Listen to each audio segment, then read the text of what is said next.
Here are some of the things that shocked us the most as a Ghanaian and Jamaican couple living here in China. The first one that surprised me the most is clothing. A lot of people always say, oh, you're in China, clothes is cheap, you can find anything you like, everything is made here. But the reality of it is that even though everything is made here, there are things that are made for export, and there's also things that are made to be sold locally. And seeing that you're living here, you'll find a lot of locally made clothes, which most times it's too short or too small. And for example, with shoes, mostly you can't find things oversized 40 because Chinese people, they have very small feet and they're very tiny and petite in their body sizes. Being a fat person like myself, it's very difficult to find clothes that is for fat people. Yeah, like, because on average, most Chinese people, I don't even want to say on average, but they're generally smaller. Even if you find one that's fat, she's also short. So I might buy a pants, for example, and it looks like my pants was made while I was in water. That's how we would say it in Jamaica, like it's too short. And it's the same when babe buy pants, for example, because he has really long legs. They tend to be very short. So we have to be strategic when we're buying clothes, buying shoes. I mean, for the men's shoes is not bad, but for women's shoes, I wear size 42. And in China, I have to buy 43, and it's just really hard to find. You might see a cute, nice shoe, nice sandal, but you can't buy it because the sizes is not available. There are certain questions you don't ask some people on the streets of Ghana. Like, for example, how much do you make in a month? And certain questions that are private. But here in China, you find out that a Chinese man would just meet you and ask them to you straight away. Yeah. Like, how much does your rent cost? Did you buy your house or you rented it? Are you married? Do you have kids? Even those are even slightly okay. You know, what is your age? What is your weight? What is your height? These are some questions that Chinese people ask, and in Ghana you wouldn't find people asking you such kind of weird questions. But here in China, they find it normal. Like some time ago, I was in a taxi, and the taxi driver was a woman, and I think we are the only foreigners here, or a few foreigners here. The woman asked me, "What is the weight of your wife?" Like, I was in the car and I was like, "What do you mean?" Yeah, they ask your weight, your height, your salary. I think they kind of too, when they ask salary, they want to know how much respect to give you. It kind of comes across that way sometimes. I don't know if it's because we are foreigners or they actually ask that questions in general, but I'll have to find out that. But they're kind of weird. It's kind of weird. I mean, so basically, wearing shoes in the house is a big no-no in China. There's inside shoes and outside shoes, and I know for many people that might seem normal. But when I grew up in Jamaica, usually we don't wear shoes in the house at all. You just be barefoot. You know, you have your outside shoes that you wear on the road, and then when you come home, you take off your shoes and you basically be barefoot. But in China, they have shoe bag and they also have house shoe. So if you go to someone's house, they'll give you a house slippers, or they will give you a shoe bag to put over the shoe that you're wearing, which I like it, but it's not what I'm used to. But I've come to love it. Like, I think it's an excellent idea. Yeah, but I think in Ghana too. Yeah, I think Jamaica too. Like you can send your shoes inside the house. I think it's just some countries like America. I'm not sure. Yeah, but some certain countries do that. They just send their shoes right into. They can even send it into bed. But here in China, the moment you get to the front of the gate, yeah, there's like an entryway. The slipper that you wore outside has to be left in front of the gate. You are moving into a new chapter. Yeah. Inside. So it's either. But I hardly see them barefooted inside. They have slippers that they walk inside the house. And I think it's pretty cool. When it's winter, they buy slippers that are warm enough to cover your legs. And when it's summer, they have slippers that are breathable so that you wouldn't feel hot in your legs. And I think in Ghana, we used to practice this. So I didn't really see it weird. But it's in China here, they practice it like a ritual. I think I want to add that it's not necessarily a culture shock, because as you say, rightfully so, in Jamaica we don't wear our outside shoes inside, but it's just that we might be barefoot. And I think that in the Chinese culture they take it so seriously. I don't know, they don't put any seriousness on their face, but I think it's just like a norm, and if you don't do that, you're abnormal. You're weird. You're abnormal, yeah. Yeah. Kind of. I think most Asian countries actually are strict on these things. Yeah. Like in Korea and Japan, where you have to, leave your outside slippers outside and then enter the room with a new slipper or indoor slipper. Even like when the repairman comes, for example, a guy came to do the nets so that mosquitoes don't come in, or when the gas man comes, they walk with their own shoe bag. Like they have it in their, like you have the tool bag. They have their own shoe bag inside just in case you don't have house slipper for them. Yeah. Just imagine someone spitting beside you. You just standing on the street and then someone just spits openly just beside you. Yeah, we see it so many times. And then that sound that comes from the throat when your throat is itchy and you want to spit. I hear it so many times. And they actually spit openly. Some spit in beans.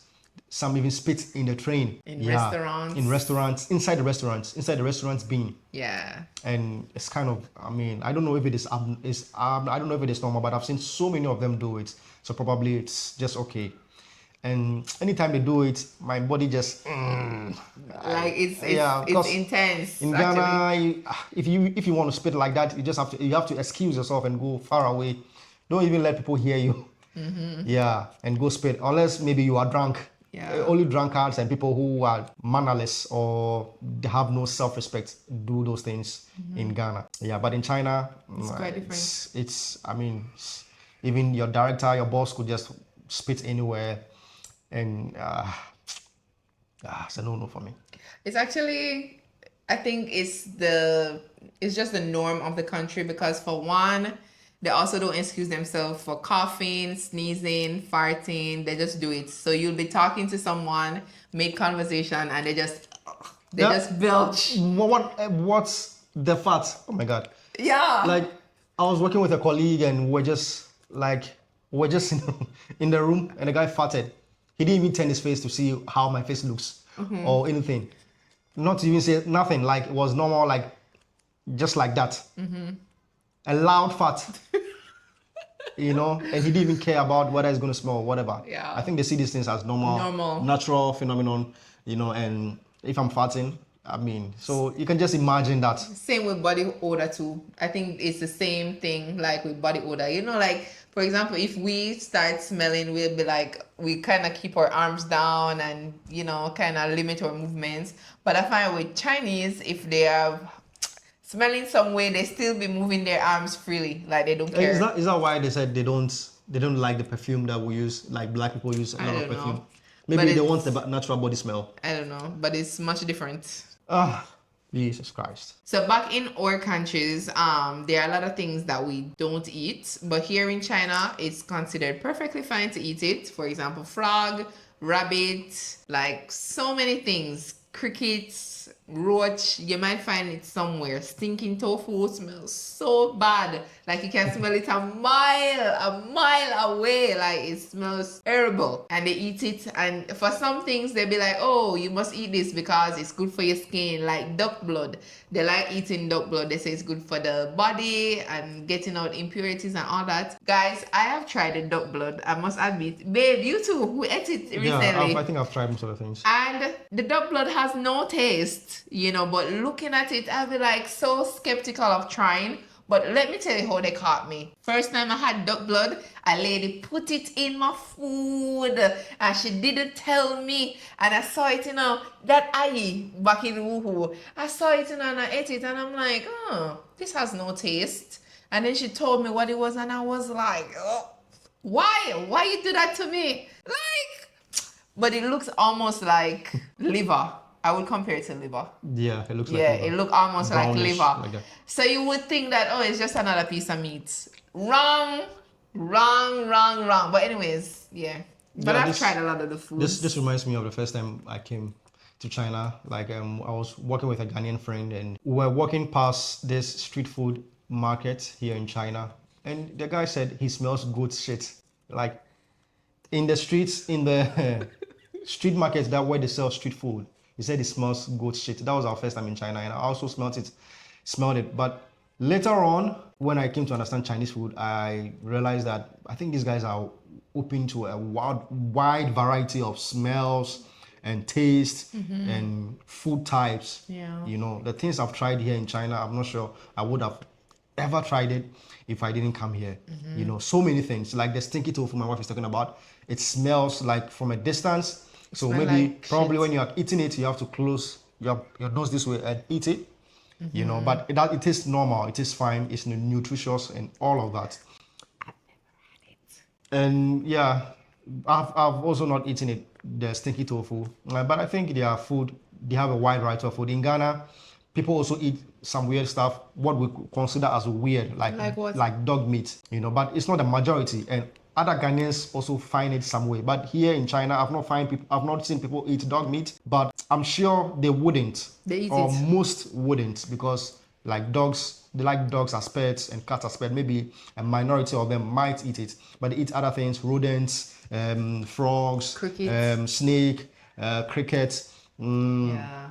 bamboo shoots, Some things spiral like gyra, something. you Yeah. wonder like how they even Seaweed. think to cook it. Seaweed and all of that. But even though it is a cultural shock to us, I find it very explorative, and the I fact actually that like they it. want to explore nature's giving stuff, and most of these things are very healthy and contains a lot of food nutrients. Yeah, and two, people should actually realize, ourselves too, they actually went through a poor, like a time when they didn't have money and they couldn't help but eating some of these things.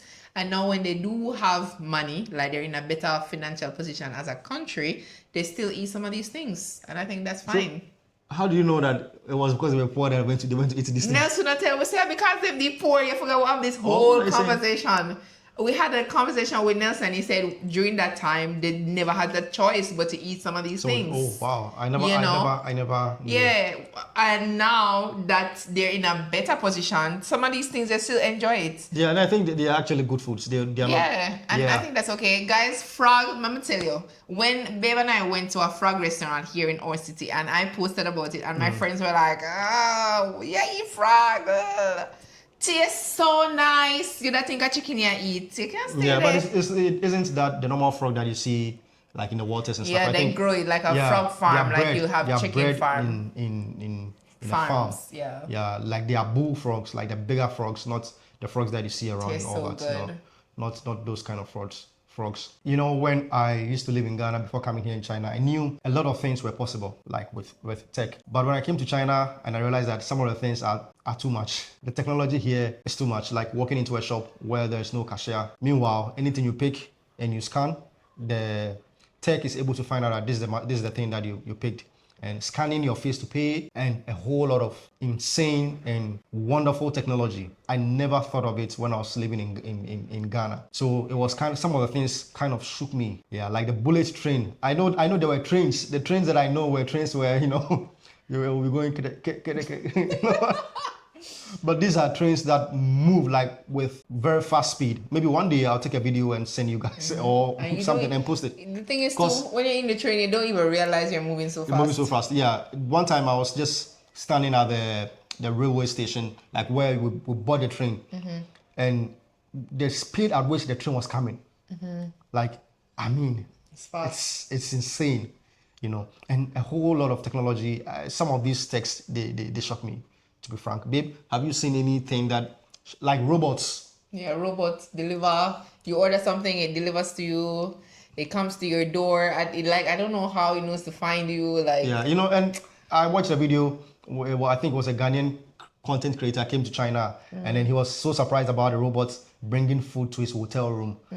Like, it wasn't a human being. Like, the food was put in the robot, and the robot find its way to the elevator and found its way also to the door, or to the front of the door. And he was so surprised. I was like, these things I've seen already. These are even the smallest of the things that they Yeah. could see, like driverless cars and all of those things. They exist here in China, and some of these things, they are shocking. it's a lot. As simple as the door, for example, we don't use a key to open it. We use the punch.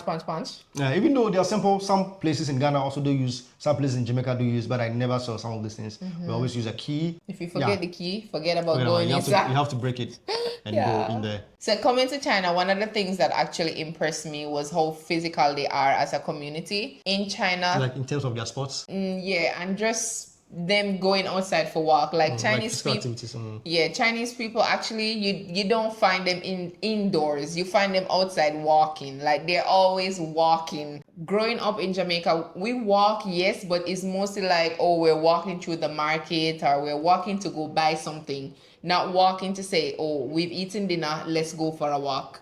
And that is Chinese culture. Like, they don't play about the walking. And for example, at nights, the Ayis, we call them Ayis, they always go and dance in the park. Very coordinated, and it's basically their form of exercise. Separate from that, we have like parks around communities where you can find built-in equipment where people can use to exercise. Like, anyone can use it, it's free. And I found that to be culture shock because, for example, if I wanted to go to a park, I would have to take a taxi to go to said park, and it closes at a particular time. But it's completely different here. There's park for people to play, park people to picnic, have a picnic if you want to lay out your blanket. There are tracks, you can run, you can walk, you can cycle, like the whole works. I love it. I love it. Exactly. Their love for physical activity is actually really impressive. You know, in Ghana too, for you to even find a football park, you have to search around for a certain football park that is sandy or a red park. But here in China, if you find a football park, it is a good one. Proper. Yeah, it is properly done. What's the name? AstroTurf. It's an AstroTurf park, and that is even the same. In Ghana, it's a luxury. Like, politicians move to communities to cut sod or to kind of open such facilities like AstroTurf. But here in China, those are normal facilities that we have over here. And I think most of the things that they do are kind of philosophies in their culture. Like, for example, the walking around in the evening, they believe that walking for an hour after a meal makes you grow up to 99 years or something like that. So, you know, their philosophy has helped them build their communities in a way that every 500 meters you're going to see a park. Every community that you find yourself, you're going to find not less than 3 parks that have very good amenities in there. Some even have technologies that you can scan your face, and whilst you're walking, it tells you the distance you've walked, the calories you've burnt, and some of these awesome stuff. And some of these parks also have storage lockers where you can scan, and if you have a bag, you can put the bag in there so you don't have to walk with the bag. If someone invites you to a Chinese wedding, you better dress down. Like in Ghana, when you're going for a wedding, you wear one of your best. But in China, you dress down because they will only want to see the couple and maybe a few family friends. No, not a few, maybe the couple and his Parents. and their parents. So every attendee, you're supposed to wear normal clothes. But in Ghana, you wear your best. You know, even you can even dress overdressed than the couple.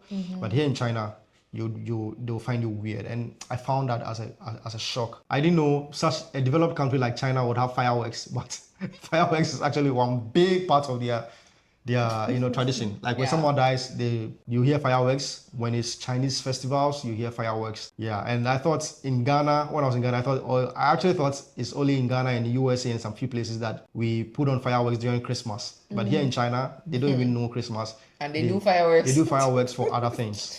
You know, yeah, and that was surprising. And they do random fireworks too. You'll just hear fireworks. You don't have no reason what it's about, what it's for. Yeah, mostly funeral. Yeah, because recently, not even recently, the government has some regulations about fireworks, like where you can light fireworks and, you know, certain times of the day and all that, because it is very rampant here in China. You could hear fireworks at every point in time. As a woman, one of the biggest cultural shock for me is walking safely at night. I can go outside at any time, 3, 4, 5 by myself, and no one would bother me. And growing up in Jamaica, I wouldn't dare go outside past certain hours. I wouldn't, especially going to certain areas. But here, it doesn't matter where you're going. It doesn't matter if it's a dark street, if there's no one else on the street, just you. Best believe you'll be fine. There are cameras everywhere, so no one will dare to bother you about anything. You know, I've asked a lot of women here in China about some of the things they like about China and some of the things that surprises them. A vast majority of them, they talk about the safety, where they are able to walk freely on the road. So I find it like a big thing to a lot of women from most countries, actually. And I think our countries can do better with some of these safety concerns, because if it's a cultural shock to a lot of people all over the world, then you know it's a big thing. It's actually a very big thing, you know. And actually, maybe one of these days we'll go on the road at dawn, maybe at 1 from 12 to 4 a.m.